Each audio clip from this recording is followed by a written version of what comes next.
ძალიან კარგი ექიმია და მომწონს ყველაფერი. აი ხილს რო გძალავს ცოტა მან ვერ ვარო. ჯერეთი პირველ რიგში მინდა ვთქვა რომ მე არაფერს არ ვძალავ. მე რეკომენდაციას ვიძლევი რომ თავხსნი კიდევაც რატომ. კიდევ ერთხელ ხო ხილი თვითონ ცუდი კი არ არის ხილში ნუტრიენტები შედის ვიტამინები, მიკროელემენტები ქვეყანა რაღაც, მაგრამ ხილში შედის ფრუქტოზა, რომელიც თავისი ზემოქმედებით ორგანიზმში ბევრად უფრო მავნეა ვიდრე გლუკოზა.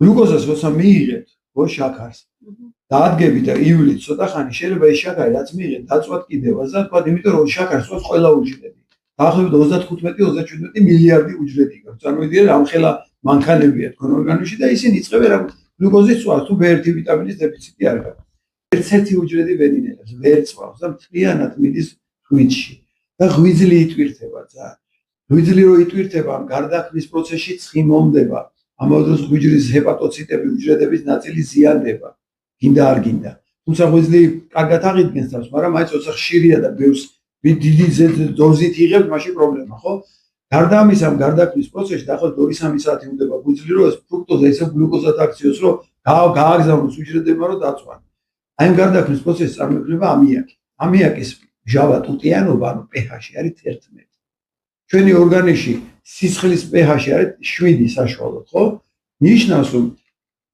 ორგანიზმი ადაპტირებულია pH 7-ზე ანუ სისხლი ყველა უჯრედთან მიდის და იქ pH-ი გვაქვს 7 და წარმოიდგინეთ უცებ დიდი რაოდენობით 11 pH-იანი ნივთიერება მოხდება სისხლში ორგანიზმი ჩქარა უნდა მოიცილოს იმიტომ რომ ისე როგორც მჟავა წვავს ისე თუთეც წვავს ანუ რაღაცას აზიანებს და იწყებს ჩქარა მოცილებას და ამას აკეთებს თირკმლის მეშვეობით და თირკმელში pH-ი არის 5-დან 6 ნახევრამდე და წარმოიდგინეთ რომ იმ ორგანიზმში რომელიც pH-ი ნორმაში უნდა იყოს თქვა 5-6 უცებ 11 pH-იანი სითხე გაიგნის. ხო, მაგრამ ნაწილი თირკმლამდეც იწყებს დაშლას, რა თქმა უნდა, ორგანიზმის აკეს რესურსი, მაგრამ როცა ეს ეხება დიდი რაოდენობით ხეს და ხშირ მიღებას.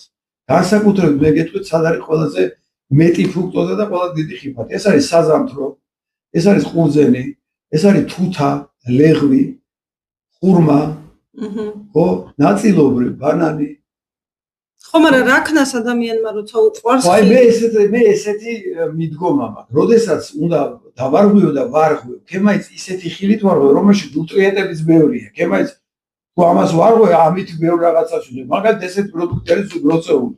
არ მიყვარს ბროწეული. გავიგე, მაგრამ სასწაულია.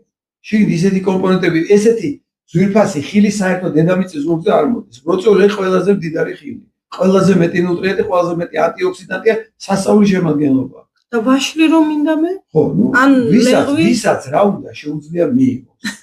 მე უნდა თქვა, რატო დავახსენე კიდევაც, რატო არ ღირს. თუ არის ასაკობრივი შეზღუდვა, თქვათ 20 წლის ან ჭამოს? ხო, ნუ ბავშვები და თქვათ 20, 22, 25 წლამდე ადამიანი კარგად არის დალაგებულად აქვს ყველაფერი ორგანიზმში, ასე ვიტყოდი, ყველა ფუნქცია ნორმალურად სრულდება და ამიტომ კი დატვირთვით და გადაწყვეტით, მაგრამ ყველაფერს უკლავდება. 25 წლის მერე ორგანიზმში, ესე იგი 25 წლამდე ადამიანი იზრდება, სუსტის პროცესი. გვინდა თუ არ გვინდა 25 წლის მერე ადამიანი იწყებს დაბერებას.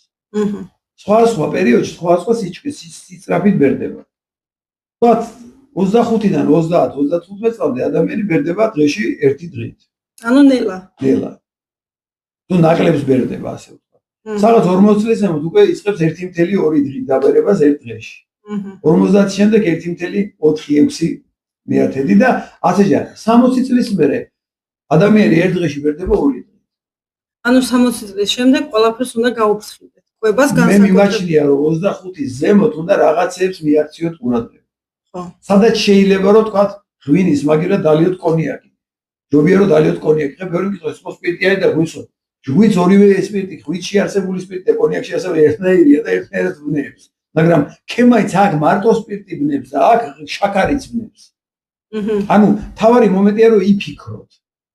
დაუშვათ იგივე მომენტი, ხო, ბევრი პაციენტზე მაქვს ეს მაგალითი მოყვანილი. მიხვედით სტუმრად ვიღაცასთან და ნიგზიანი ბადრიჯანი მოგიტანეს. გეჭმება თუ არა? არ გეჭმებათ, იმიტომ რომ შემწვარი ბადრიჯანი იქნება სავარაუდოდ სხვადასხვა ზეთებში, რომელიც არ გეჭმებათ. არა ცივი დაწური ზეითუნის ზეთი, იმდენად ცვირიღის არავინ არ შეგიწვათ ბადრიჯანს. თუ სახში შეწვავთ ცივი დაწური ზეითუნის ზეთში ბადრიჯანს და გააკეთებთ ნიგზიან ბადრიჯანს, ის გეჭმებათ.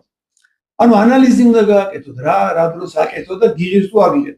თუ მდგომარეობა, თქვა ინსულინი რესპექტობრივად გაქანებული, მაშინ არ გიღებთ ხილის ჭაბა.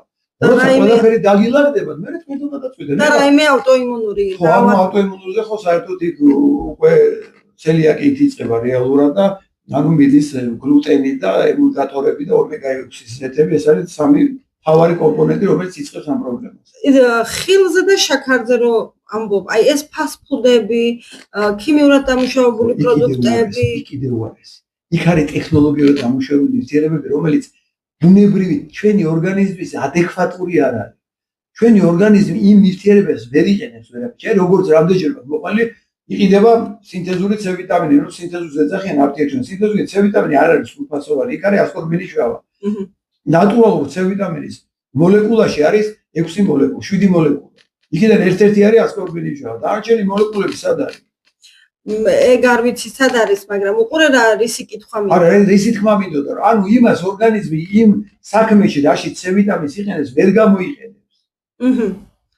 ასევე ვერ იყენებს ფასტ-ფუდებს, ტექნოლოგიურად დამუშავებულ ხილს, მაგრამ ადამიანი თუ არ შეჭამს ფასტ-ფუდს, არ მიიღებს ენერგეტიკულს, არ შეჭამს ქიმიურად დამუშავებულ, ანუ მინიმუმამდე შეამცირებს, რა დღეს ვერ გავექცევით მაგას.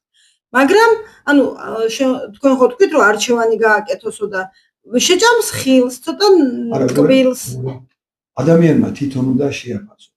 როდესაც რაღაცას იღებს და ის თუ იწვევს მასში რაღაცას და თქვა მავნია მისი ჯანმრთელობისთვის, თვითონ უნდა გადაწყვეტოს გუღის თუ არ არის. თამბაქო, სიგარეტს ყველა მთელი მსოფლიო ეძახის რომ არ არის სასარგებლო. მაგრამ ვიღაცები ეწევიან, ხო მეც ეწევოდი. რამდენი ხა 35 წელი ეწევოდი, ხო?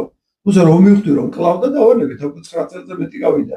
მე-10 წელია რაც აღარ ვეწევი და დავისვენე. მერე რო დავანები, მერე მივხვდი რამდენი რაღაცა თურმე მიბლოკავდა გემო დამიბრუნდა რაღაც პროდუქტები თურმე ვერ წვადის მაყალზე შემწვა წვადს გემოს ვერ ვწნობდი რომ მაყალზე იყო შემწვა რა პირდაპირ კეთილი დაღლილობა მომეხსა კიბეზე სირბილი დავიწყე ისე რომ ავდიოდი ვწებოდი და რაღაც ქვეყანა რომელი პირში გემო დამიბრუნდა სუნი აღარ ამოდიოდა რაღაც კატასტროფა სული იყო და მე თო რომ ვწნობდი ისე და ასე შემდეგ მაგრამ ვიღაცები ეწევიან მაინც მე მაგალითად დრო და დრო რადგანაც სწორად ვიკვებები ხანდახან ვარღვევ თქვა ხაჭაპური ჩემი სიდიდეზე გაკეთებულია ჩემი ცოლის ხაჭაპური ძალიან მაგარია ღერთ ნაჭერს ორ ნაჭერსაც ვჭამ შეიძლება რომ დავარღვე მაგრამ ეს ჩემზე არ ახდენს ზემოქმედა რადგანაც დანარჩენი ყველაფერი დაალაგებული იმას კი არც ავტოიმუნური დაავადება მაგ ეს ერთ-ერთი ფაქტორია ავტოიმუნური რომ ქონდეს იმ ხაჭაპურსაც არ შევჭამდი იმიტომ რომ უნდა გადაწყვეტოთ თქვენი თვითონ გინდათ რომ ავტოიმუნური დაავადება სადღაცამდე იყვანოთ და რაღაცა დაგიზიანოთ სერიოზულად თუ თქვა და გირჩევნიათ რომ თქვა ჭამოთ ნამცხვარი